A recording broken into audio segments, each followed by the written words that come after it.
Hello, welcome to All For United WFC. I've now gone deaf because that was so loud in my headphones because I accidentally turned the bar right up to full. So I've now gone partially deaf, which is not great. Anyway, sorry we're a little bit late. We were just chatting a little bit there pre-stage. We had some technical issues, all kinds of things going on. But anyway, we're back. Obviously, England, another 1-0 victory. So we're going to get into dive into all of that. Look at the little panel I've assembled here. Laura's back for a third consecutive Lioness show. I think she's going to be on the rest of them now. I may as well just say that on here. As long as England are in the tournament, Laura will be on All For United. There we go. And after that, hopefully, not just for Linus. And obviously, Rob and Ashley, thanks for bloody get me words out. That's completely thrown me. That how loud that was in my ear. But Rob, obviously, people will know. Obviously, I can't remember how many times you've been on this year. You've been on quite a few. Yeah, I mean, unfortunately, whenever you sort of invite me on, I have no good reason to say no usually, so I can't avoid it. Let's see. And actually, I can't remember the last time you came. It must have been Euros last year. Potentially, I don't know if I did one with WSL or not. So I think it might have been. I think it was either the Euros or when Lucy Bronze was potentially going to Barca. I think that was one of the last ones I did as well. Yes, I remember because that was the whole Honour to Barca thing as well, and all of that little roundabout, which United fans don't like to talk to. It hurts the United fan watching Honour play so well for Spain right now, but we won't talk about that. So obviously, make sure you get all your comments and everything like that. We'll start with the starting 11 then, because obviously, for once, we saw Serena change mid-tournament, which was quite interesting. But Laura, coming to yourself first, we spoke about this last week about whether we'd make any changes, anything that we would have done. Well, we saw two. James came in, but not for Toon, who many thought that it would be for. And obviously, Rachel Daly, left back, has returned to the to the foray as well. So, what was your kind of thoughts on that starting 11? It was an interesting one. I had my James down as like a super sub coming into this tournament, so it wasn't too like, oh, she needs to start. When I saw she was starting, I was like, okay, let's see how it goes. And she obviously very much proved me wrong with that stunning goal, and has definitely earned her starting spot now. I think Toon still didn't really look up to it, so it'd be interesting to see if she does now start as a 10, because I think Toon in the first two games just hasn't impressed me at all. I think she just looks off the pace and a bit tired, and just not really with that impetus. I don't think she's making those runs. But also I thought James did really well off the wing. So I think that'll be an interesting decision for Wiegman. But I do think Lauren Hemp offers quite a lot as well. So I think I'd have James instead of Toon going forward. But it's just whether James will offer the same thing from that number 10 role as she did cutting inside or from that wing. And then in terms of the defensive change, I think that she did exactly what we asked for in some ways, but then it's also like, why take Daly as a striker and to play her as left back when you've got supposed defenders? You know, when they announced the squad, she was down as a forward, Daly, and clearly Wiegman trusts her at that left back spot. I agree with Greenwood going centre back. I thought that was the right decision, so I wasn't annoyed. It's just a bit strange. I think, like, why have you taken defenders if you don't trust them to play in defence and in that left back spot? Like, what is the point of taking that full squad if you're just going to bring a striker back to play at left back?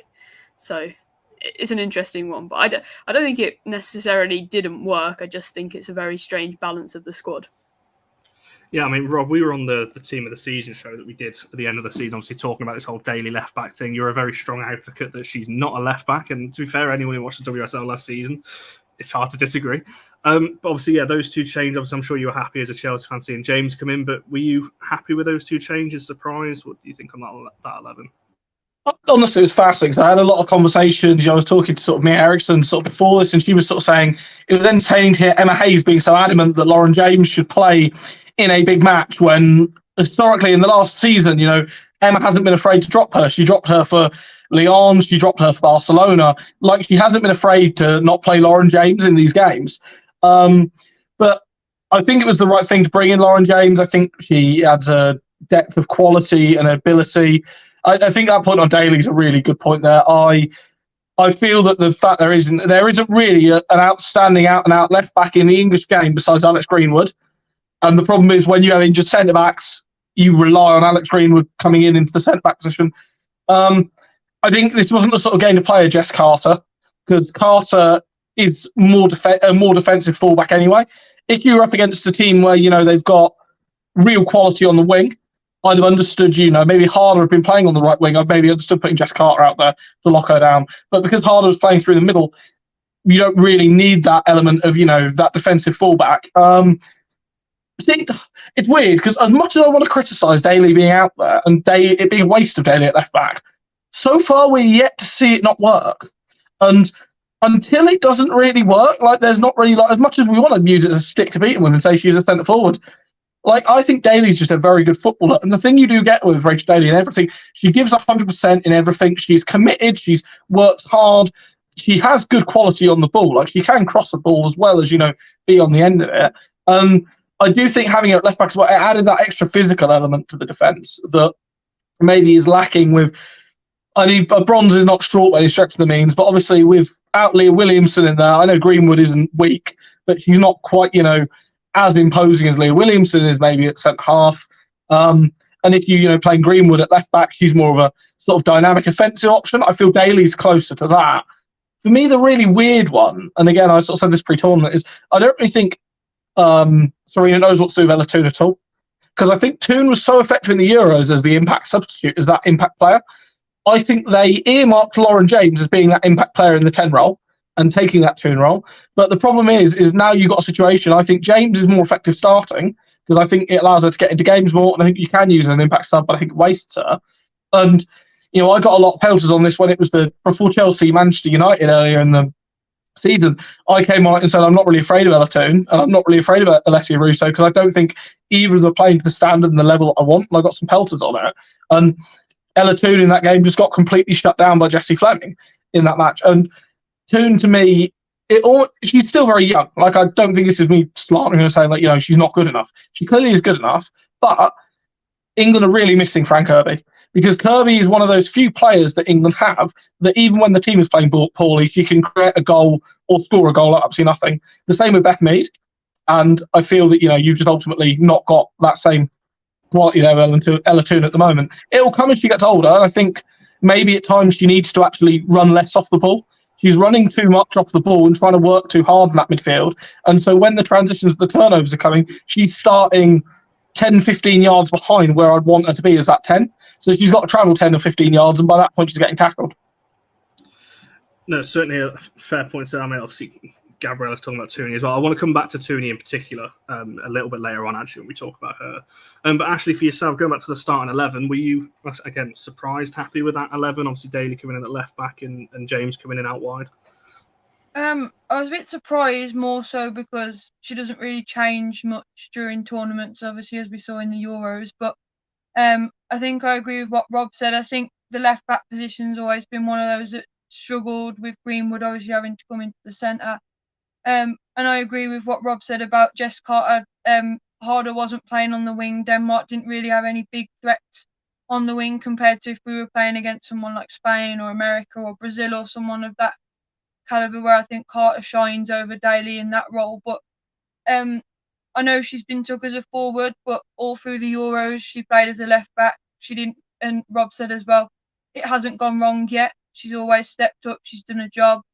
She played well today, in my opinion. She got the assist for Lauren James's goal as well, by passing it into her. So I do think she stepped up, and obviously Lauren James is Lauren James. If you don't know who she was before the tournament, you know who she is now. And I think I liked the one line that they said in commentary. They were like, everyone knows her as Reese's sister. Well, hopefully, now people will know, go up to Reese and be like, oh, you're Lauren's brother and stuff, which I think such a good thing. And I was just shocked as well, with what Laura said and you guys have said about Toone still starting. I love Toone as well. I thought last year she was incredible, same as Russo, but I just don't think she's having a good tournament at the moment, and she didn't have a good back end to the season last season either. But I know we're going to come back onto her in a bit, so I won't get too much into her. But I do think she made the right changes, and I do think Lauren James should start probably in the last, if she's going to play in the last game, she should start. And then obviously as we progress further, she should be the player who we're building this team around, especially with what happened later on in the game as well. No, it's hard to disagree. It's a weird one, isn't it? I think you've all kind of said it. It's not gone wrong yet. So Daly at left back, can you really argue against someone of Serena Vegan's clear quality in tournament football? But it's just bizarre to me that we're not scoring many goals and we've got the WSL top scorer playing at left back. But as we said, it's not gone wrong yet. It might do. I think I agree with what John's saying here. You can't argue with the results, but the team does look a bit dysfunctional. I think that's probably about right. We're still, England are still winning games, not conceding at the moment, but it seems to be, rather than last summer, obviously with the Euros getting through a couple of games, obviously the Norway game aside, this feels a little bit different where it's like, I don't know, something doesn't seem fully right yet. But, to be honest, as I said to these guys before we went live, I don't think any team has. No team has really stood out to me and gone, yeah, that's the team that's going to win it. Brazil, Germany maybe aside, but again, they've not been fully tested either yet. So, I was going to say, again, we sort of talk about players not in the right positions. The only one really you could argue that was in a real different position to the ones you've played at club level, because James has played a bit in the 10 this year for Chelsea, is Rachel Daly. And we know that sort of worked before. This is where I think at times Serena's sort of in a I can't win position, because if Serena puts Daly in at left back and England win, people just say, well, why is it Daly playing as centre forward when we need players to score goals? But you're still winning matches. Now, if it had been a case we draw 0-0 today and you had, Russo up front and you brought Beth England in, it hadn't quite worked, and you've got Daly at left back, I could understand it being an argument. But the fact of the matter is, by the time we got to, say, the 70th minute, pragmatism does to an extent kick in. And I think, we should acknowledge that barring something quite unlikely, I think, in the final game, England are going to qualify for the knockout stages. And ultimately, by the time you get to the knockout stages, then by that point, it's kind of in the lap of the gods. Anything can sort of happen. But, in theory, you're only, very much sort of simplifying it there. You're then only, 270 minutes away after the knockout stages from a World Cup final. And I know that is very much simplifying it, but yeah, exactly. I do agree to an extent on that. I think it is a slow burner, but I also think we, certainly as Lioness fans, we had unrealistic expectations, because I think if you'd have asked people like how to map out a tournament, unlike a dream tournament, you would have had something like last year, slow burner but still get winning the opening game, completely, utterly annihilate a team that were considered dark horses, then go into the knockout stages and see off two very good sides in the knockout stages, one showing you can come from behind and the other just, again, completely dominating a side that have been there and done that. I think maybe at times we just, we have unrealistic expectations. No, it's certainly a fair point. Obviously, we'll see as the tournament goes on whether England obviously do get progressively better into it. Just a final thing, on the lineup, and then we'll talk about obviously the James goal and obviously the Keira Walsh moment and other things as well. But Laura, for yourself, are you, I guess, a little bit concerned that maybe we still don't know what our best 11 is? The last summer it was very clear. This is the 11. We know who's coming on. We know the subs. We know what the 11 is. Obviously, there's a counter to that. It can be very predictable because other teams know how you're going to set up, whereas this year opposition probably don't really know how we're going to set up. But are you a little bit concerned that we're 2 games into a tournament and we still don't fully know, where players' best positions are, who we should be starting and things like that? I think the predictability point is interesting, because I think what was noticeable at last tournament was it was like, we've got this 11 and our 11, but we're confident enough as a team that we don't need to spring surprises to beat you. Like, this 11 is our best 11 and they will beat any team that we play against. And I think that level of confidence and kind of the backing that you must feel as a squad to kind of go, what, we can take on any team at this tournament. We don't need to make changes. I think mentally that is so important. So I think that would be where my concern would lie. I don't think it's necessarily the case that tactically it's a problem that we don't necessarily have a completely settled 11, or footballing wise it's not completely, like, you see, I know it's tournament football, I know it's slightly different, but you see a season in any league and you're going to get changes to any squad and make changes like that. And I don't think it's necessarily the case that it's like, oh my God, we're going to have to make changes. This could be the end of our tournament, blah, blah, blah, or this could be a bit nervy. I think we have a quality squad still. So I don't think there's necessarily need for panic, but I do think what you're seeing in this England squad at the moment is not the self-belief that we had at the Euros last season. So I think on the mental side of that, kind of having a solid starting 11 with that belief of we're going to go out and beat anyone, in the way that we're playing at the moment, I don't see that in this squad at the moment. I don't see that completely aura of invincibleness around them. So whether it's a mental thing, I think the group stages can be, and I think the game that we've got remaining, not too concerned if Serena uses that to kind of still work that out. And obviously it's going to be a bit shaken up because we've come into this tournament and, you know, even towards the end of the season, you got the Australia friendly where you'd be hoping that she sorted that out, but then you get Leah Williamson getting injured after that. So I think we've had different contexts coming into this tournament, and I don't think it's necessarily the biggest problem. It might take us a little bit longer to settle into the tournament, and that's okay given the context, but I do think the mental aspect of it could be the more concerning aspect of it for me.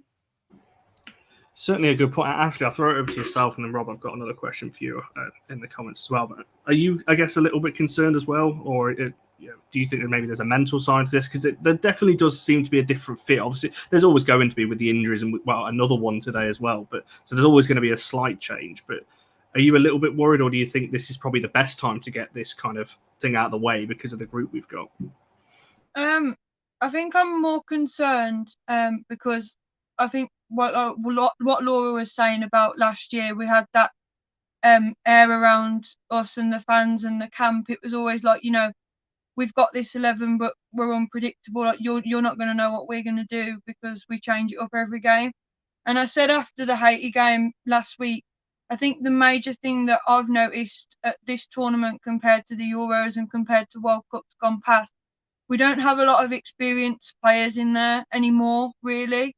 Like the Euros last year, you had Ellen White, Jill Scott, Lucy Bronze, big names playing, whereas like this tournament, you've got Lucy Bronze, Millie Bright, Greenwood, who are like the bigger people who've probably played more major games than the others. But then you've got Toon, Russo, Kelly. You've got like a really young team who don't have that experience. And like I was saying last week, that someone like, they didn't have to play, but someone like a Steph Horton, Jordan Nobbs, who's in the squad, someone with that little bit more experience who could talk to them and that head to be like, you know, we're going to be all right, we're going to sort it all out. And like I was a big advocate for Steph to go to the World Cup, not to necessarily play, because obviously Williamson was not injured at the time, but I still think Horton deserved the chance. And having those kind of people in the dressing room, whether they played or not, would be a massive difference, and that they'd give them that little mental lift, obviously, because these experienced players have been there and done it. They've won bronze medal at a World Cup. They finished fourth at the last one. They've been there. But it's one of them. We've got the group, as you said, Connor. We've got the group to kind of sort it out. We're still winning. We've won 1-0 both games. Like, we still won. We're still through. So it's just going to be a case of, can we get it right when it matters in the knockout stages, or will it be, you know, we end up falling at the first hurdle? We'll just have to wait and see going into the next week, and then or whenever we play next after that. It's certainly an interesting point. Obviously, Jennifer's agreeing with you there, saying the team has not adjusted yet to obviously the loss of White and Scott. As I mentioned to these guys, I listened to Farrah Williams earlier talking about this exact same thing. Rob, if you want to jump on that point, but also this question that Gabriella put in about when we were talking about the left back situation. Yeah, Niamh Charles is right there. I mean, I sort of said this to someone else because they sort of brought us up. I think it takes a while for a player to get Serena's trust, and I don't think Niamh Charles has got there yet. I think Lauren James's audition to get Serena's trust was that Arnold Clark Cup this year. And because Lauren was so good throughout the Arnold Clark Cup and made an impact in every single game she played in, she scored, she created the clear goals, she looked at Mother, Serena thought, yeah, I can rely on you. With Niamh Charles in that left-back position, because England weren't really being tested in the friendlies from an offensive point of view, you didn't really get a chance to see what she could do. And I think this is also where her adaptability comes back to haunt her. She's very much a Swiss Army knife player in that she can play everywhere. But if you ask me to tell you what Niamh Charles' best position is, I haven't got a clue. Like, you know, I've seen her in the last year at Chelsea. I've seen games where she's played left back, left wing, right wing, in midfield. She's ended up at centre forward at times. Like, she's a very good footballer, but I worry she's one of those players that falls into the bracket of the fact she's such a versatile player is actually going to end up hindering her in the sort of medium term. And I think that's partly why Serena won't sort of call her up. Just on the final point, I think it's also worth noting that last year when you were looking at that Lionesses sort of 11, you were looking at the creme de la creme of the WSL plus one or two other players that were abroad at the time. You know, you were looking at the top players from the top 4 sides in the WSL, and we know all 4 of those sides are very good sides. In contrast, you had other, you know, in Germany, most of the players are from Bayern and Wolfsburg, but there were a few of them that were from other sort of clubs. Whereas in the sort of Lionesses case, you had all these players from all these clubs that had the existing club relationships and had those existing, you know, relationships. You had Stanway and Walsh that know each other's games so well in that midfield. You had Kirby sort of playing in that number 10 role, and the fact she had quite a while to accommodate and get used to playing with the likes of Beth Mead, and the fact she's played with pacey wingers like sort of Hemp before on the other side. You had a very, very settled defence where Millie Bright's physicality complemented the fact that Williamson may being a bit less physical but a bit more technical, and the fact they could complement one another. And I think, you know, it's difficult because I sort of looked at the England 11 and I said, before the tournament, I think it's unrealistic to expect us to win it because you lost, you know, a world-class defender in Leah Williamson. You lost a world-class creative outlet in Frank Kirby, and a world-class winger / second striker in Beth Mead. And if you take the equivalent out of, say, France, and you take, you know, Wendy Renard out and, you know, Scarina, for argument's sake, out of it, and Kadidatu Diani, for example, they're going to look a completely different side. If you do the same to the USA and you start taking out people like Haran out the equation, they're going to look different sides. And I think it was kind of, not naive is the wrong word, but wrong for people to expect the Lionesses to be the exact same, because they aren't. And I think someone raised a really brilliant point on Ellen White, is that Ellen White as a player last year, Ellen White at no point was trying to be involved in build-up play. She wasn't trying to be a knitting together striker like Alessia Russo is. Ellen White was working on the basis that the ball will fall to me in the box and I will be in the box to finish it. And that is what, you know, England's closest player to that at the moment, if you're not Kate Daly, the closest player to that is Beth England. And because England doesn't have Serena's trust yet and hasn't had the minutes around it, she hasn't got used to where the ball is falling in this team. And I think the best thing England could do, if they want to play the same way they played in the Euros, is start playing the closest striker to Ellen White up front, because they're still playing to try and accommodate Ellen White rather than Alessia Russo. I'm not going to comment on Russo because I'm going to get a load of Arsenal fans coming my way. So I'm just going to not say anything. I'm going to let these three talk on that one. We might come back to Russo in just a second, actually. I want to talk, obviously, about the goal, because the only one, again, so we've only got one to talk. Do you remember, Lauren, we did Lionesses preview, and we were like, the first few games, the match reactions be easy, because we have so many goals to talk about. Maybe it's our fault, because we had so many goals definitely to talk jinxed about. that. And we've had two in two games. But obviously, the player that came in, Lauren James, I mean, it's a hell of a strike. It's something that, you know, it gets... I'll let you, obviously, you have your say on it as well, but I think it's... For me, it's the little step before the strike that kind of takes it past the defender that does it for me, because that's just, it's Lauren James in a nutshell for me. But what do you make of her overall performance and the goal? Because again, like I said, if we're going to be winning these games, tight 1-0s and kind of shutting teams out, we're going to need moments like that to break the deadlock. You will know when we were at Kings Meadow earlier this season for the Chelsea versus Manchester United game, I said to you, Lauren James will have one moment in the match that'll be a world-class moment, and that'll decide it, because it will create a world-class chance and a world-class striker, and Sam Kerr will put it away. And exactly that happened. And this is why I think Lauren James could be really effective in tournament football. Tournament football is all about moments and all about putting together great moments and making great moments count. Now, it's funny because I actually watched a dress rehearsal of this in the game against Leicester at Kings Meadow at the end of the season. Lauren James did that exact same step inside and cut 3 times. 3 times it went over the crossbar. The third time she did it, she put it right into the top corner. And Leipzig, who I think is one of the best WSL goalkeepers and will continue to be, she just stood there and watched it go in. Now, she did the exact same thing. And Jonas Eidebel, annoyingly, I'm starting to quite like Jonas. Someone needs to hit me around the head because I'm starting to actually quite like him. It's really made me feel ill because I'm really liking him as well. But he made a great point on Lauren James of that. What makes her so hard to defend against is that she's genuinely 2-footed, and so you can't say to your fullbacks, send her down the wing on her right when she's on the right, because she can cut inside on her left anyway and shoot her left. You can't, when she's on the left, say send her down the wing on her left because she can cross with her left. You can't then say cut inside with her right because she can do that. And I think if England are going to win the tournament, I don't think they are. They're going to end up in a situation where Lauren James will be a strong contender for the Golden Boot. and the Golden Boot and the Player of the Tournament, because they're going to rely on her dragging them through games. No, it's I hate that. And I think I messaged Meg earlier and just said they need to take him off punditry because it's annoying me how much I'm starting to like him. So he obviously speaks really well, and he's very good at breaking the game down as well. Obviously, talking about it from a tactical view, I've really enjoyed listening to him on there, which never thought I'd be saying on it. But Laura, for yourself, if you want to talk us through obviously that goal and just James's performance, obviously coming in off that left hand side of him. Yeah, I think exactly the same as like when she came on last game. She just added a spark, and she's that type of player that's always gonna bring moments of excitement, dribbling at players, willing to take players on. I think the cutting inside was great. The way I watched the goal, I had my stream was a bit behind. I was watching it on my laptop. My internet's clearly been dodgy all day. And the BBC notification came through on my phone, and I was like, "Oh my god, I bet that's a goal!" And I was like, "Where's it going to come from?" And I was like, "Oh!" And James picks it up on like the edge of the box. I was like, "Oh my god, is this it?" And yeah, it absolutely delivered.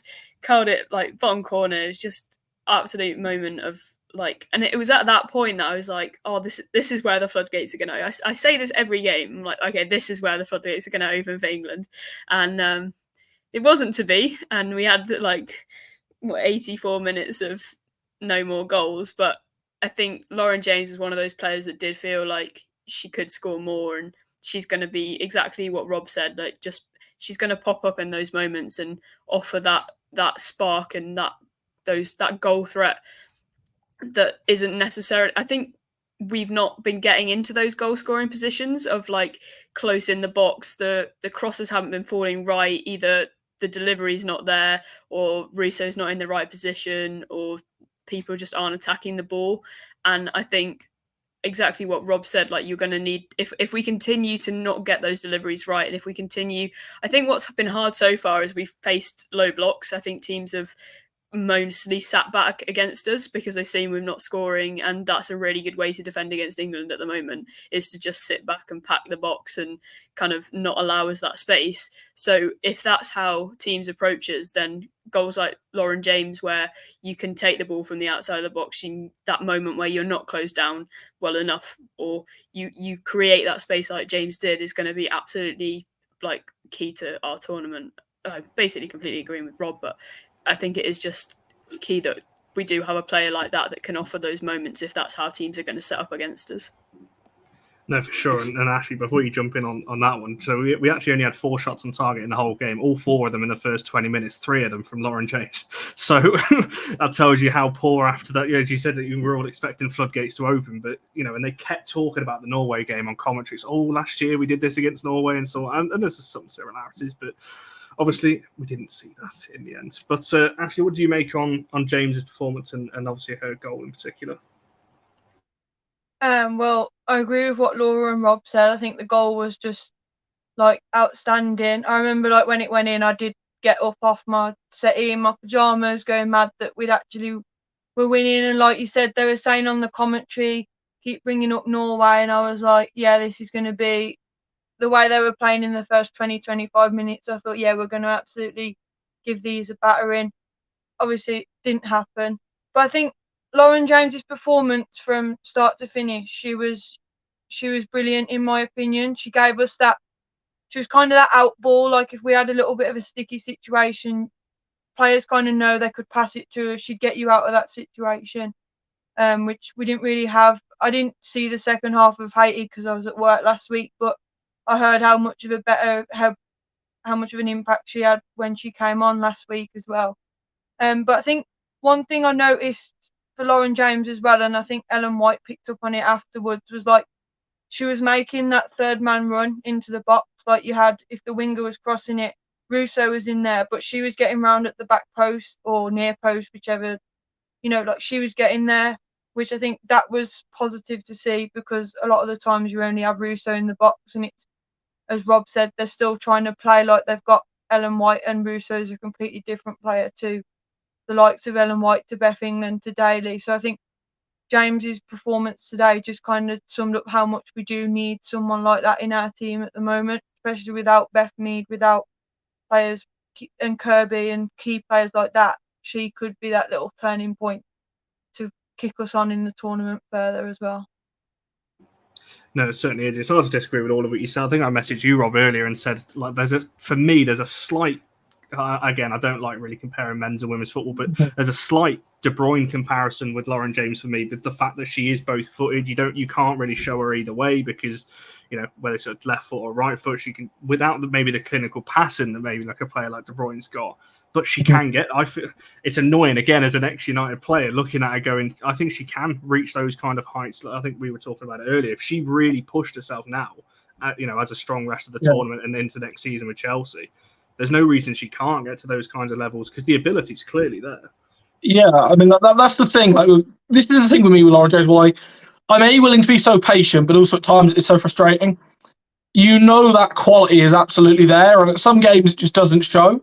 But she's still so young, and I think I remember when I used to watch Beth Mead at a similar age, and she had games where she was phenomenal, and then the next game, she'd dip in and out of it. And Kirby, in a similar vein, she'd have some games where she'd be brilliant, and other games she'd struggle to be involved in. It's about finding that consistency as a young player, and I think like Emma Hayes has sort of said it herself. Lauren James can be the best player ever in the history of Chelsea FC Women.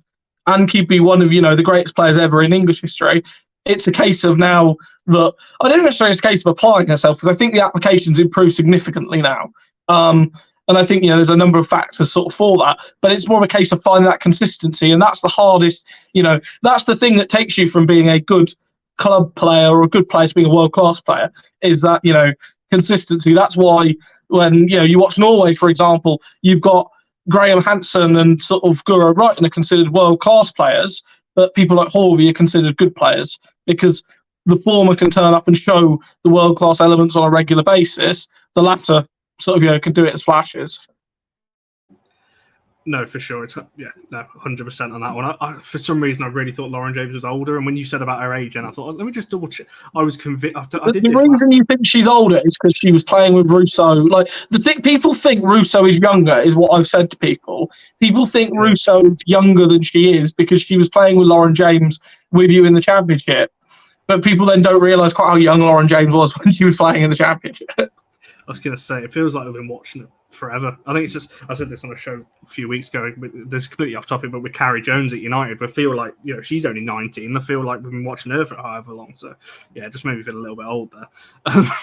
And I remember she was only 16 when she started at United. Exactly. Yeah, certainly still years off her peak yet. So, for sure, she is living the moment and a very good player for the future. Exactly. I think something we spoke about a lot on this show, and it's been mentioned by everybody about the kind of what England have lost in White and Scott and the other players that are now missing as well. Maybe next tour, we don't know. England might still go on to win this World Cup, but maybe the next one is the one for this group of players where you're looking at them with another experience and things like that. Obviously, it's been mentioned a lot in the chat. Laura, I'll come to you first on it. I don't really know how to phrase this question because there's no nice way of asking this. Obviously, Keira Walsh went off injured. We don't want to speculate, but I think we all know where this is probably heading when we get the Sky Sports notification or whatever's going to come through first on about what the injury is, and it's probably going to be those dreaded 3 words that we don't want to hear again. But I guess the kind of question is in terms of, it's a 2-part really. One, obviously, how big of a miss she is going to be, so that ain't because we're all pretty convinced now. Obviously, that's her tournament over, but how big of a miss she's going to be, and also who you would bring in instead. Because Gabriel's put here interesting postmatch saying the best option would be Staniforth. And I don't know about that. I've got to be honest. But Katie Zellum is certainly my shout on that one. But Laura, for yourself, obviously those 2 questions: how big of a miss she's going to be, and also who you would bring in, to replace her now. Yeah, I mean, I don't think you can kind of overstate how big a miss she's going to be. I think you're looking at one of our best players out now, even if it's not those 3 letters. I think it looks tournament ending. And she was absolutely pivotal to the Euros, and I think she was obviously an incredible player before that. And I think that Euros she got her flowers and was kind of seen as the player that she was before, but just how integral she was to that England team. And arguably, you're now missing the 3 debatable, but like the 3 most important players to that Euros tournament in Beth Mead, Keira Walsh, Leah Williamson. Like, you now without all 3 of those, and I don't think you can kind of overstate how big a loss that's going to be. I think in terms of replacing, I think it'd be really interesting because I don't think you can replace Keira Walsh. So I think what you have to do is kind of restructure your approach, because she plays a role that is probably only able to be played by the best, like her. I mean, she's probably the best in her position in the game at the moment. Like a couple of people maybe come close, but for England, I don't think there's like a direct, okay, well, this person's going to slot in. So I think the point about Stanifeth is interesting because you're kind of looking for, okay, who's closest to Walsh, but I don't know. So I don't know if I necessarily take that approach. I think it's more like, okay, how overall as a team can we make up for what we've lost, which chance creation, the way she plays in midfield and just eases off that pressure, like the way she can take that ball in at her feet and that the turn that she does that just takes it away in the opposite direction to what you think she's going to do, just creates that extra bit of time for England in that midfield. And I don't think you get a player that gives all those things. So I think you go back to the drawing board of, right, how do I construct a midfield that is going to offer chance creation, that's going to offer a bit more time, and who is part of that midfield. So whether that's, we need to actually construct a different three, and it might be interesting because we've seen two not performing. So do you construct a different three there in that midfield that's gonna, and it's an opportunity to do that. I don't know, but I don't think it's like as straightforward as who's as close to Keira Walsh as we can get. I think it's a bigger thing than that of how do we compose a team that's gonna replace what we've lost there.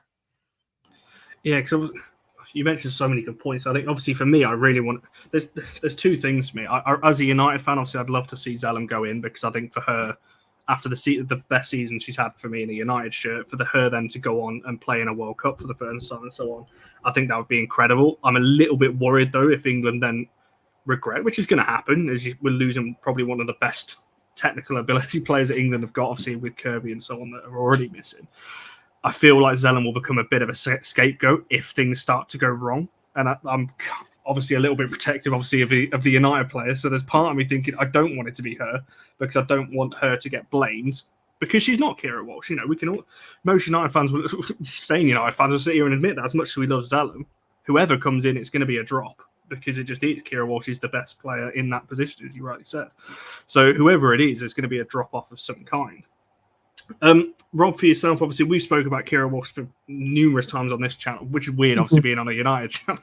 But obviously, yeah, we've got to be realistic and honest on here. But yeah, those two questions, obviously, a big miss, and also who you'd bring in, and obviously off the back of what Laura said as well. Would you try and construct maybe a new midfield now rather than replace? Would you try and do something a little bit different now? I think England tried to preempt this earlier this year when they started playing Williamson in the midfield and trying Williamson in that six to see if she could play in there. The problem is that the replacement for your six has already been, ruled out. Now, to me, firstly, I want to say a couple of things. Keira Walsh is just an absolute Rolls Royce of a footballer.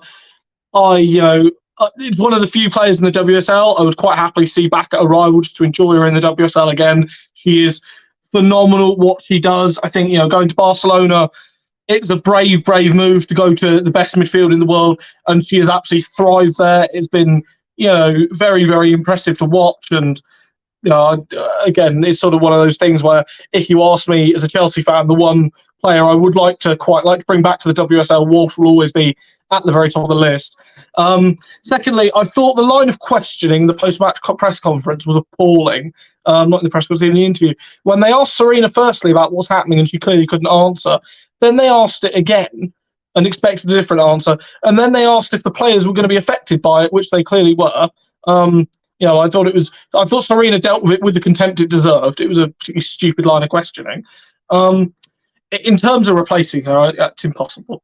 Like you're talking about a player that has so many qualities and so much, unique attributes. It'd be a bit like if Spain lost Bonmati. Like that's the equivalent I'm sort of going to look at. Or you're talking about that level of sort of disruption to the midfield. I think what you probably do, because it's what Manchester City did in the absence, was you put Samway into the six and you play with 2 8s. Problem is, I don't really know who you put in the 8s because I don't think any of the 8s are that good as 8s. In all honesty, we don't really have that apart from Georgia Stanway, who really can play that role really well.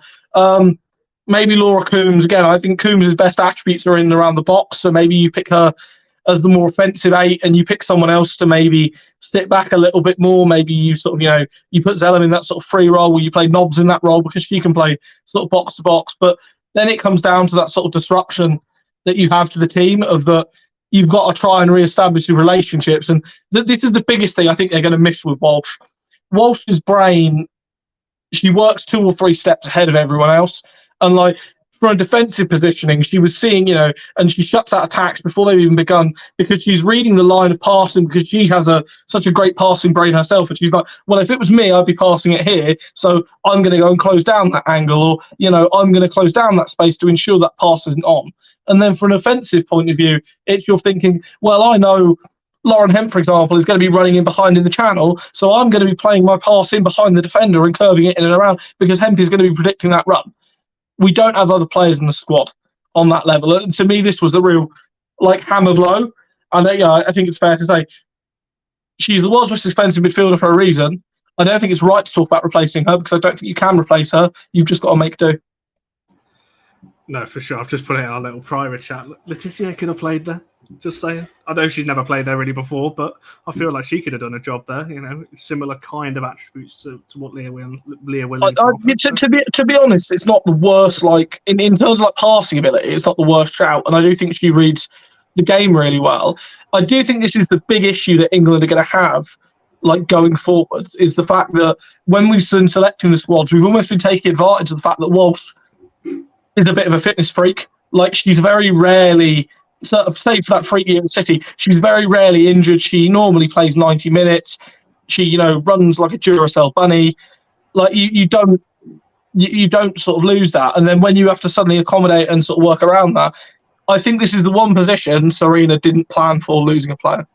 I think this is the one position she's thinking, what do I do now?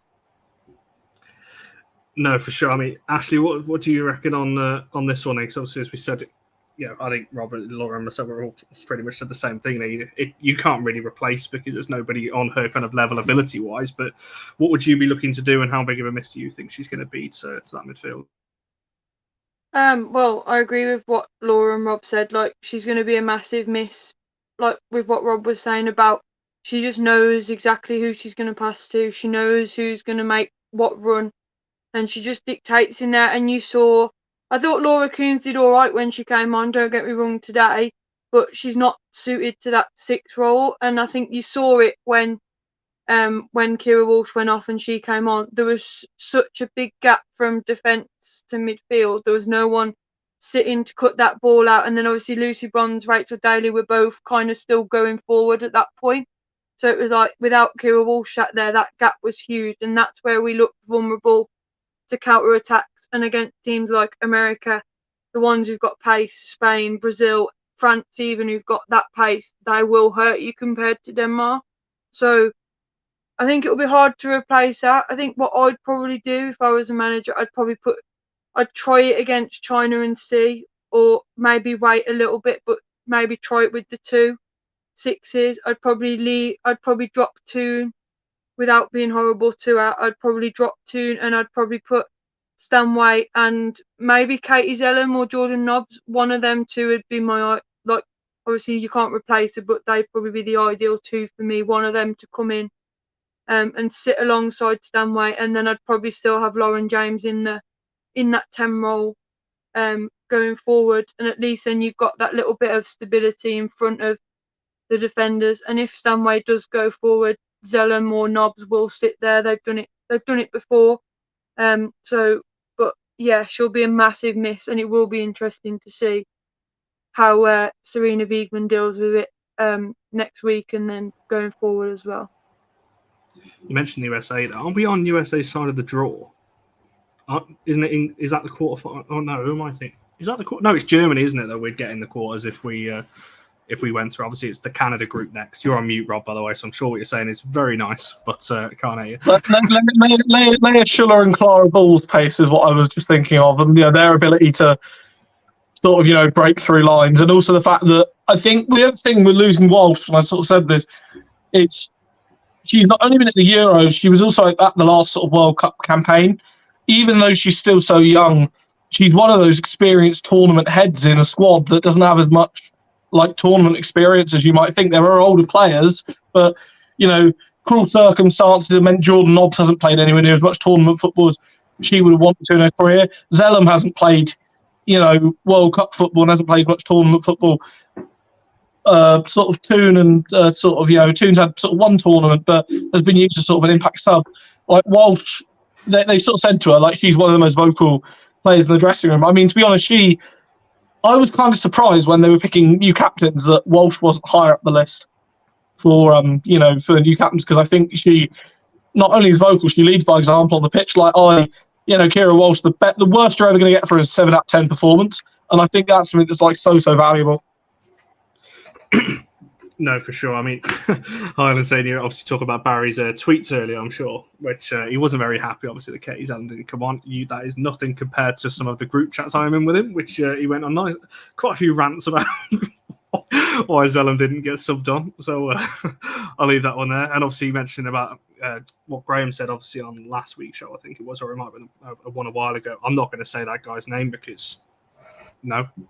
You can do. And I say that's an insult. That's an insult, not to Kate Zellum. That's an insult to Keira Walsh comparing to him. Yeah, like Walsh is infinite. Walsh has more technical ability in her little toe. Well, yeah, I'd hard to disagree. I'm take any opportunity to take a shot at him right now after his recent transfers. There we go. Moving on. Obviously, we spoke a little bit about the attack, though. In fact, I will stick with the attack, and I'm going to ask the question and kind of just not say my own views on it. Obviously, Laura, for yourself, what would you be doing with this front line? Because obviously England haven't looked, I guess, the most. England are very comfortable in possession, especially when Walsh was there. But I don't think controlling the ball is the issue with England. But something that has been mentioned by a lot of pundits and people like that breaking the game down. Obviously, the attacking in the final third, you mentioned it earlier that crosses are maybe going too long, or that fluidity maybe isn't there. Obviously, you spoke about Russo as well. What would you be doing there? Because obviously, Beth England finally came on today. We finally saw her introduction, which was nice. But what would you kind of be doing with her? Would you be looking to take Russo out of that equation now? Because obviously, a lot of United fans are obviously giving her a lot of stick. But I don't. It's not just United fans now. A lot of fans are saying, "But what is Russo offering in this team? Because we're not playing to her strengths." So is there much point having her in there? Would you be looking to change that? And what have you made of her kind of performances? Yeah, I think exactly that. Like it's kind of hard to judge on either way, because it's like, is it that Russo's not putting in the performances, or is it that she's not getting the service that she plays to? But then, yeah, exactly that. Like if we're not going to give her that service and we're not going to play in a way that she needs that service, why are we playing her? And I don't think it's necessarily an indictment on either kind of. I think it's just like, I don't know whether it's the tactics. I don't think it's necessarily like, I mean, I'm an Arsenal fan, so I'm going to be biased, but I'm going to defend Russo here, but maybe unpopularly. But I do think, in all fairness, she's been off the pace, as has, I think, her and Toon have looked off the pace and haven't looked like they're coming to meet those balls. I think they look a second or two behind in the runs that they're making. I think there was a really good example. I think Russo's doing exactly the same, but the one that stands out for me was Toon, when a cross came in and I think there was a rebound or something, and it was just like, it didn't get through, but it had it done. Toon was ball watching, just stood at the edge of the box, and I think that's been the case with Russo as well.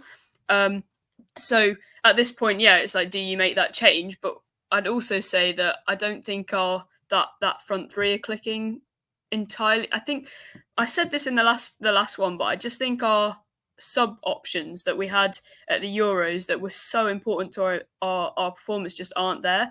I think I'd still start Lauren Hemp, but James has clearly won a starting spot. And then you've got, I think Kelly's been doing okay. I don't think it's like she's necessarily reason to change. So then it's like, do you bring James into the number 10 for Toon? And then if you're making that change, is that going to suit Russo more? Like, how many changes can you make it, essentially? Because you don't want to unsettle the balance too much. So I think it's a case of, okay, if you're going to make a change, either make it the Russo one or make it the Toon one. And for me at the moment, Toon looks even more out of it than Russo. I don't think either of them look particularly in it, but I think on the balance, I'd change Toon rather than Russo. I think if we keep Daly as a left back, then England's a great sub option. Or maybe then if you do the England and Russo swap and start England, Russo's still a great option to have off the bench, as she was at the Euros last year. It's just that thing of like, it doesn't seem to have settled amongst any of that four in their link-up play. So it's hard to pinpoint exactly which one, whether you can say it's one that's at fault, I don't know. But then it's like you can only change one essentially. So it's just picking that one. And I don't feel qualified to do that. But I also just think that's like a really hard thing to sort in one match. So I think it's going to be a tricky one going forward. And I think there's an argument for a lot of things. And I think a lot of people will have their own kind of opinion on it. It's just, I think one change does need to be made. It'll just be interesting to see which one that is. Certainly makes some fair point. Actually, same question to yourself about that front line in terms of any change you'd make. And obviously Russo's performance, then Rob, just follow straight in. Save me asking the question again. I do think Russo's been really poor. Like if you look at the Euros last summer, obviously she was brilliant off the bench, same as Toon. And I do think what Laura said, it is hard to probably drop the two. But I do think Serena's stuck with both of them, as Rob says, because they've built that trust with her as well. Serena has stuck with them, and I think, she had the chance to try something different in the friendlies prior to the tournament as well. But she still stuck with Russo and Toon. And, I've seen a lot of stick for Russo and Toon saying I don't get the hype. I don't know what, all the big hypes about them. Russo's gone to Arsenal, but I don't get the hype and stuff. So I think all the rumours outside of it and the little things that are going on, I know they're saying they're not on social media, but they're going to see and they're going to hear it, of course. And I think maybe that's what's affecting Toon more so. I think Russo's hard because she plays a different style of football to the centre forwards that England have had. Obviously, we keep going back to White, but and as Rob said earlier, I think Rob said anyway, Beth England's a more like-for-like replacement for White compared to Russo. So I think maybe trying against China, because obviously we're pretty much guaranteed going through anyway. Maybe try and put in Beth England up front, and because I think what worked well for us at the Euros was the crossing. Hemp picked out a good ball every time, pretty much. Kelly did well when she came on, obviously for me, and I think that will probably be the one. But I think they both deserve to be dropped, but it's just whether she wants to take that risk of dropping both, or she just wants to try dropping one first, see how they get on, and if that doesn't work, maybe try the next one, dropping or even subbing one off at the same time and having a different team for the last 20-30 minutes of a game and just see. But I do think, as Laura said, it is a really hard one to decide on because they've still won and it's worked, so it's one of them that's so hard to judge. But I'm sure, I've got faith in her that she'll figure out the right thing eventually. Yeah, I mean, I think you make a really good point. And also, I'd say even when we're going sort of when Ellen White wasn't extra, the other player coming was Jodie Taylor, who's more closer to say an Ellen White than she is to a Leslie Russo. Now, I've been given pelters before. I suspect on this channel people agree with me now she transferred to Arsenal, but I've been given pelters on this channel before for what I've said about Russo. And I've said she's a fantastic forward and a fantastic footballer while not being clinical. I think people last year at the Euros got false equivalences that Russo is clinical. She isn't a clinical centre forward, and she might become one, but she isn't one yet. It's not like an Ellen White where you give Ellen White 10 chances in the box, 8 of them are ending up in the back of the net. You give it to Russo, 3 of them are ending up in the net. Maybe 1 is a good save and 6 going wide, because she does, miss easy chances. Now, what I do think, I'll say sort of things to defend her and also things to criticise her. The criticism first. There were several chances in that game today where if you have a proper penalty box predator, they had simple tap-ins or simple chances from close range. And she was just so far behind play. A lot of the time she was on the edge of the box. She was sort of dropping in sort of really deep, and that works if you've got players. Yeah, someone sort of said it there. That's exactly it. Like if that's, I'm not going to use it as a lifelike example because they answer, but if that's Sam Kerr, that's a goal. If that is Alex Pop, I mean, she's probably heading it in somehow, but it's a goal. If that's Sophia Smith, she's scoring it, and that I think is the difference and the level that you as sort of you are at. Now, what I do think in defence of Russo, I think last year she was coming on against, when they were changing systems, she was coming against tiring legs and lines that were further split. England so far have played against 2 defences that have just sat back and parked the bus effectively against them and have been very happy to sit in, be compact and not leave the space. Russo's biggest assets, if you asked anyone, are her dribbling ability, her pace and ability to run in behind, and her movement in behind. If you don't have that ability to play it in behind, you aren't going to get the best out of her, because she's not someone that's going to pick the ball up herself and, like, you know, go past 4 players and slam it in from 30 yards. She's not that sort of, you know, she's not a Lauren James. She's not that sort of player. She's not someone that is going to be at the back post for, you know, crosses waiting to tap in from sort of 3 yards out. And I'd say Beth England is that sort of player with the best, like, you know, the politest intent in the world. I think it's a phenomenal attribute for a striker to have, to be that sort of player. She is a hybrid between the two of them in that people use the phrase not false 9. I think she is the archetype false 9. In that she's someone you want in and around the box. She can knit in play. She can play deeper. And I actually think in the longer term, you'll get more out of Alessia Russo playing her deeper in that 10 position than you will playing her as a 9, because you'll be able to unlock the good assets of the fact that she's mobile, she's strong, she's got good pace, she makes intelligent runs, and the fact that she can, you know, shoot. And maybe if, you know, it's a case of less is more, if she's having less chances to shoot, she will learn she has to be more clinical.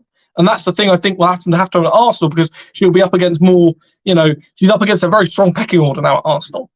But I think Serena's sort of caught in a rock and a hard place here, because on one hand, if she drops Russo, you've got the problem that whoever you're bringing in, you haven't got an Ellen White who you can turn back onto. You haven't got that experienced striker who's, you know, been there and done that for you, and, you know, you haven't let you down before. Daly and England have both done well at club level, but not for the national side so far. On the flip side, if she continues with Russo and you have a game where, say, you know, let's say you play Australia in like the last 16 and she gets, you know, 3 chances and misses them. At the other end, Sam Kerr gets 1 chance and buries it. Everyone is going to lambast Serena Wiegman for not changing the striker. And I think at this moment in time, actually, she's probably like, I can see why she's sticking with the faith, but I would really like to see her, not just for Russo's benefit, I'd love to see England get a run out, and then later on, hopefully, if you've got a couple of goals ahead and the Chinese defence are broken up, or, you know, the lines are broken, you bring Russo on and you just say, go and play your natural game, because at the moment she's trying too hard. Yeah, I think you put that pretty well. Certainly better than than maybe I would have done on that one. As I said, I'm slightly biased against her for obvious reasons, as we've seen over the summer. So I'm probably not the best person to discuss on that one. There was a question very quickly from John. I'm pretty sure you answered it though, Rob, earlier on. Interested to hear you would have it left back. Did you say a name? Daly? I'm pretty sure you said. Yeah, I think at the moment, Dave, I mean, ideally Alex Greenwood, if we can get Williamson fit again. But unfortunately, I hear that you can't, you know, suddenly magical 24-hour reconstructive ACL surgery doesn't exist yet. No, it's got to be Daly, because I can't see. There's no one else. In a big game, like against a powerful wing, I trust Jess Carter there, because I've seen her do it at club level and she's never let like her club or country down in that role. But I think at the moment it's got to be Daly, because until you have a chance of Carter, I think, gaining that trust from Serena, she's always seen as like a bit part player. I think that's fair enough certainly on that one. We'll move on just to another player before we go to player of the match and look to wrap this up then. But if you haven't voted, by the way, make sure you vote on the poll. I've put 4 England names on there because why not? I don't know why I did, because I don't think there was 4. I was stretching on the last 2, I've got to be honest. So make sure you vote on that. If you haven't, we'll come back to ours in just a second. But a player that is on there, again, made a critical save towards the end of the game, Mary Earps. It feels like we're going to be talking about her a lot. I think, again, Laura, going back to that pre-tournament show we did, I'm pretty sure when I asked you all who the MVP for England is going to be this tournament, everyone said Earps. And we're starting to see why. Because, again, another solid save towards the end of the game on that one. But, yeah, what do you make on her performance? Because it comes through on TV. You can hear her all the time marshalling that backline. She's constantly telling the defence to push out because England just seemed to drop further back. And as Ashley said earlier, that gap between the midfield and the defence was getting bigger and bigger for, obviously, a number of reasons. But, yeah, what do you make on Mary Earps' performance? Again, another pretty solid save. Yeah, I think I was the only person to not say Mary Earps for a bit of difference, and I said Lauren Hemp, so that was a really bad shout from me now. She's not even starting. But Yeah, absolutely. Like, she's definitely key to England. She saved that defence a couple of times, and once again, the reason, like, you look at Lauren James's contribution to this match, and you think, yeah, she's the one that won us it. But you can, and obviously, it's easier to be said for the people that score goals and the people that save them. But our defence haven't always been the most convincing, and we have been split open at times by counterattacks, etc. And I think Mary Earps is the person that you want in that goal right now, because we're not completely settled as a team, but Mary Earps is holding it together, holding the fort. Clearly, you'd maybe expect Millie Bright to take up that mantle of organising the defence as captain, and I think arguably that's been left to Mary Earps, and maybe that's because Millie Bright's not been involved in those build-up matches, hasn't been involved with that defence as long through injury or whatever it is. And obviously Earps is going to have been integral to that last summer, but I think Williamson probably would have shared the load a little bit there. It feels like Earps is really key to the organisation, and yeah, I mean, there's not much more that you can say than those saves are absolutely integral and really important to this team, and she is clearly like an absolutely key player. And I think other than Keira Walsh, if Earps got injured, that would be one of those huge things where you're just like irreplaceable, not through the kind of lack of ability of the other goalkeepers, just through the character that she brings and how good she is. No, for sure. Obviously, Heinlein saying, from a United point of view, once again, why we should be pushing the boat out. 100%. We're not going to hear anything on that, obviously, until post-tournament. Now, to be honest, I don't expect to hear anything like that for a few months. I think it's going to be a nervy... I hear Chelsea need another goalkeeper. No. Do you know what? It wouldn't surprise me, because Chelsea just remind me of that team that just buy a load of players just to stop other teams having them. So it wouldn't surprise me if you tried to sneak in a bid there on... Well, no, it wouldn't even be a bid. It'd be a free one next summer, wouldn't it? But there we are. So we'll see. Ashley, for yourself, what do you make on Earps' performance? Again, not loads to do in the game, but again, the save towards the latter end of the game, just staying switched on in those kind of moments, isn't it?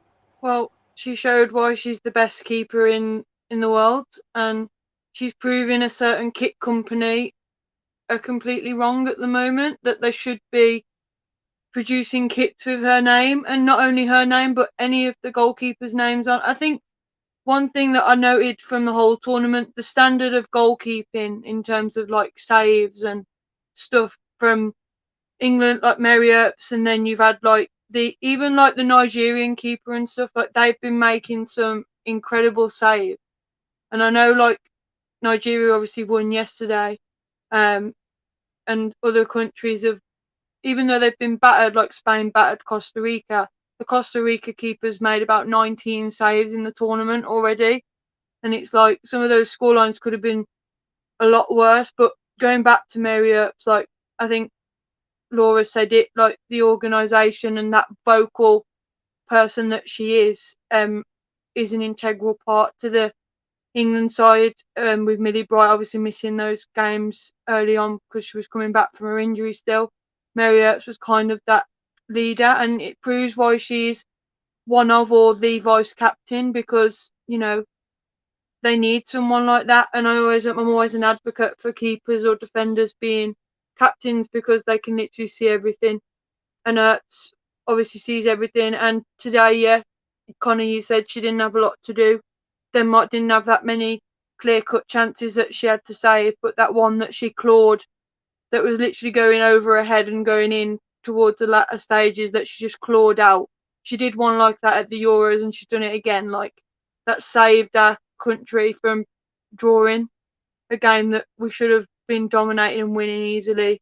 So yeah, United, they'll have a tough chance to keep her, but I'd like to see her stay there, because I think she's been on such an incredible journey from not even being part of the England squad before, and now she's like cemented her place as number one and the best keeper in the world, in my opinion.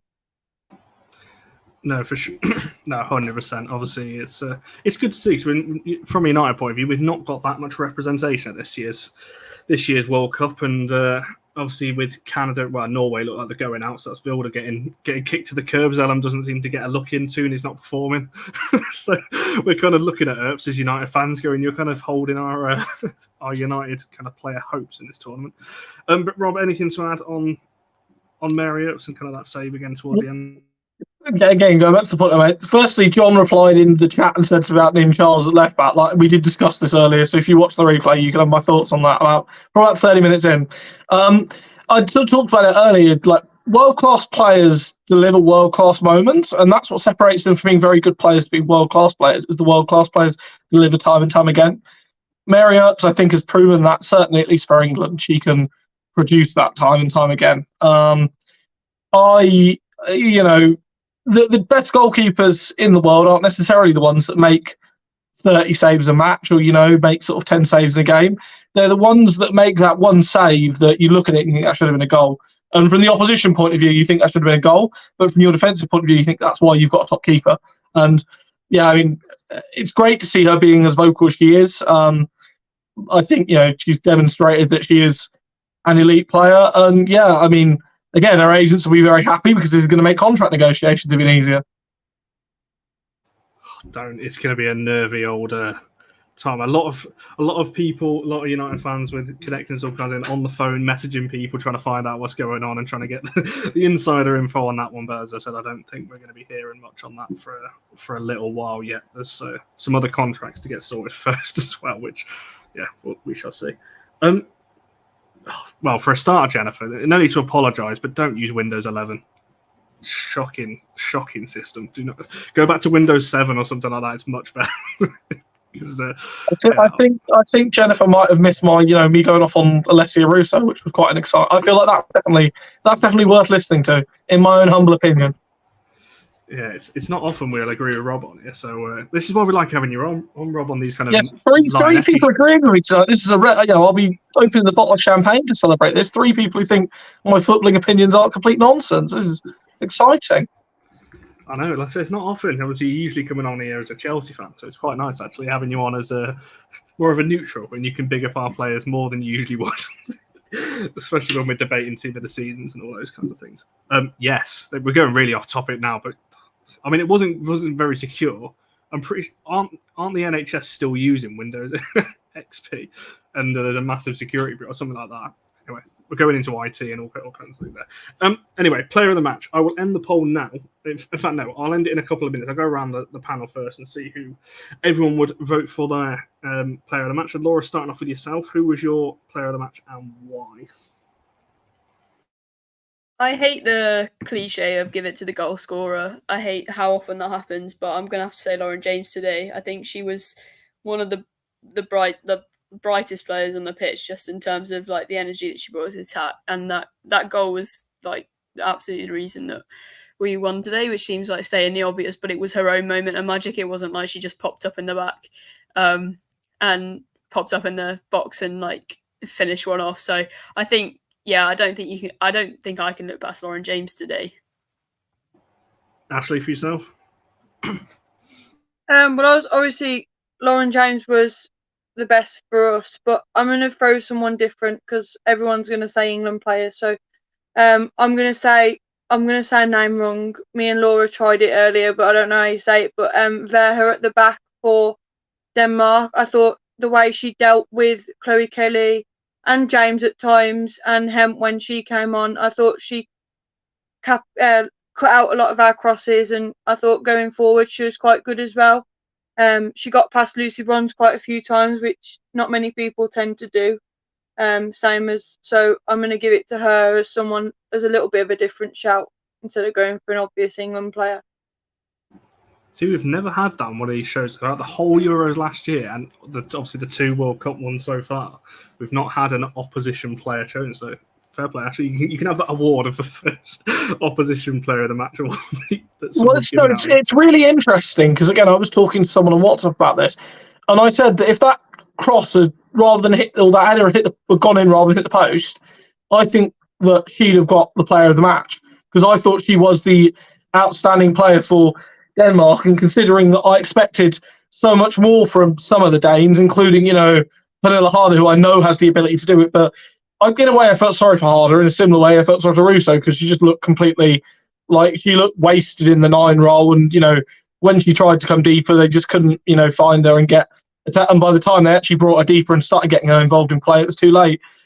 But yeah, I mean, I had a rant before we went on live about how they always give it to the goal scorers or the goalkeeper, and where's the justice for the centre backs, defensive midfielders.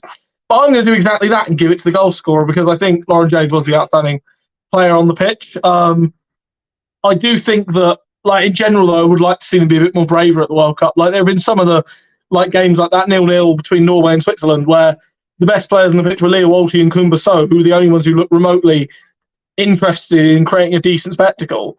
And they gave it to a goalkeeper for one save. And while it was a good save and it did mean it wasn't as if it was a world-class, outstanding save. So, yeah, just do better, commentators. And pretty much every game where the only one where I'm pretty sure the winning goal scorer hasn't got the player of the match was Canada, with obviously Adriana Leon in that game against Ireland. Katie McCabe got it on that instance. So, can I also just say that's just mainly due to the fact she was directly from a corner. I think she was very good on that game, but I think the element of the nature of the goals, and I think this would be the case if you see a wonder goal scored in a game, but their team end up going to lose, they'll give it to the player that scored the wonder goal. I mean, it was good, but it wasn't quite Katie's LMS, was it? When she does that 3 times in a week and twice in a game, we'll start taking notice. But no, yeah, I can see why she got it in that one.